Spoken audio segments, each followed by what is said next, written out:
श्री गुरुवे नमः। सर्वश्रुतिशिरोरत्न विराजित पदाम्बुजं वेदान्तम्बुजमार्तण्डं तस्मै श्रीगुरुवे नमः।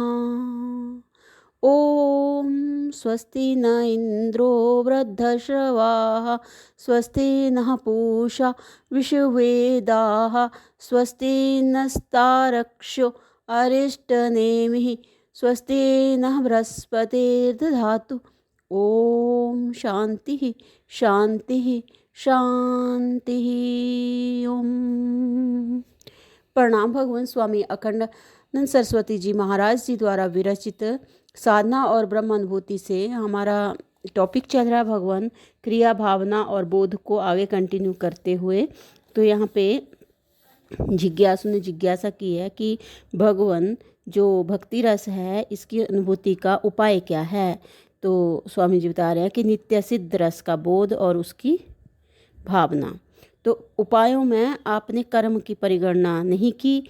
तो स्वामी जी बता रहे हैं कि कर्म भावना के अंतर्गत है, बिना भावना के कर्म का कोई महत्व नहीं है। जिस निष्काम कर्म की महिमा गाई जाती है उसमें निष्कामता भावना ही है और उसी के कारण कर्म साधन है। जो भावना के स्तर में नहीं पहुँचे होते उनके लिए साधन के रूप में किसी विशेष कर्म का निर्देश होता है।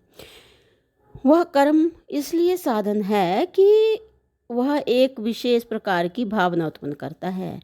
जो कर्म भावनाहीन है और भावना उत्पन्न ही नहीं करता वह व्यर्थ है।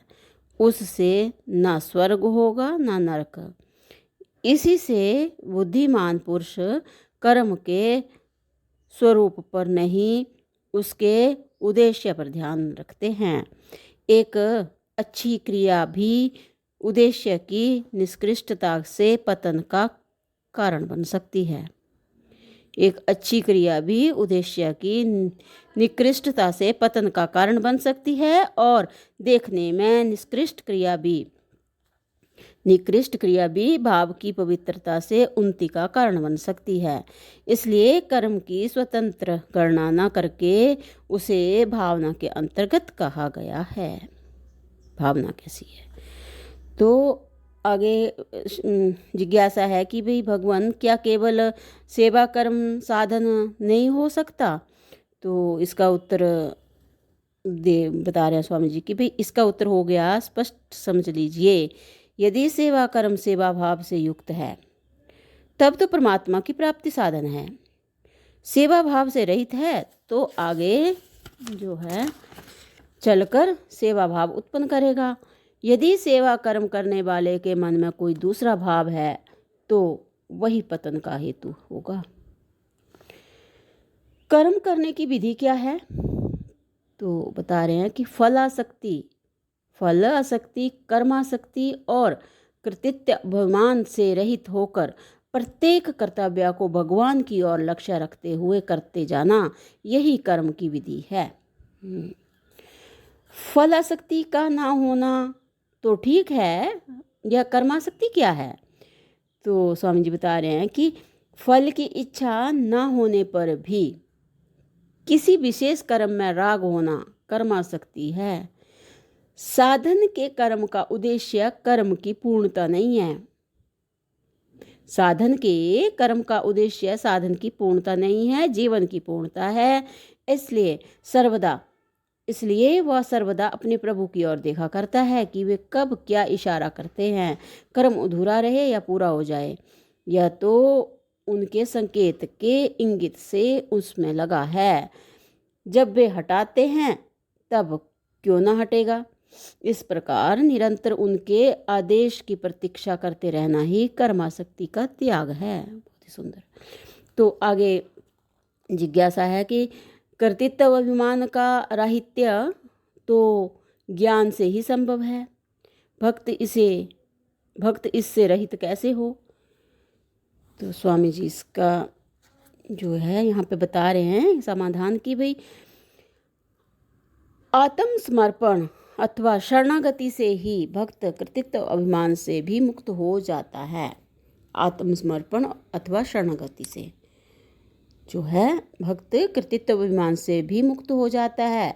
यदि विचार करके देखा जाए तो भगवान के महान कर्तव्य के सामने जीव का कर्तव्य इतना शुद्ध, इतना अल्प है कि किसी प्रकार उसकी सत्ता का निश्चय नहीं होता। भक्त की जब इस बात पर दृष्टि जाती है तब वह पहले तो अपने को कर्ता मानता ही नहीं। यदि उसे कर्ता की प्रतीति होती है तो उसे वह अपने भगवान को समर्पित कर देता है। वह सोचता है कि जगत का अणु अणु तो इसी के द्वारा संचालित हो रहा है। चराचर के शरीर, प्राण, इंद्रियां, मन, बुद्धि, आत्मा सबकी सत्ता भगवान से है, भगवान में है। ऐसी कोई वस्तु नहीं, ऐसा कोई संकल्प नहीं जो प्रभु के संकल्प के विपरीत हो। इसलिए संपूर्ण जगत, संपूर्ण जीव और संपूर्ण मैं जैसा कभी था, है या होगा, सबका सब प्रभु की शरण में है। कभी शरण के बाहर हो ही नहीं सकता, रह नहीं सकता। शरण क्रिया यह भाव नहीं है, सत्य है। शरण स्वतः सिद्ध है। कर्तृत्व और भोक्तृत्व मेरा एक भ्रम था, जिसके कारण मैं रो रहा था, दुखी था। वह भी मेरे खिलाड़ी प्रभु की एक प्रेम भरी लीला थी। आज उन्होंने अपनी लीला का दूसरा पहलू सामने कर दिया। आज मैंने देखा कि उनके अतिरिक्त कोई कर्ता नहीं है, मैं देखने वाला भी नहीं। वही और केवल वही है, यह कहना भी नहीं बनता। ऐसा निश्चय हो जाने पर कर्तृत्व अभिमान का लेश भी नहीं रहता। भक्त की बुद्धि, मन, प्राण, इंद्रियां, शरीर आदि भगवान के द्वारा प्रेरित होकर भगवत सत्ता से एक होकर यथास्थिति व्यवहार करते रहते हैं। ज्ञानी का वह मैं हो जाता है और भक्त का मैं वह मैं समा जाता है। ज्ञानी का वह मैं हो जाता है और भक्त का मैं वह मैं समा जाता है, रहता है एक ही। तो फिर आगे जिज्ञासा कर रहे जिज्ञासु की, भगवान फिर ज्ञानी और भक्त में क्या अंतर रहा? तो भगवान इससे आगे हम अगले सत्संग से लेते हैं। प्रणाम भगवान। ओम शांति ही शांति ही शांति ही। ओम।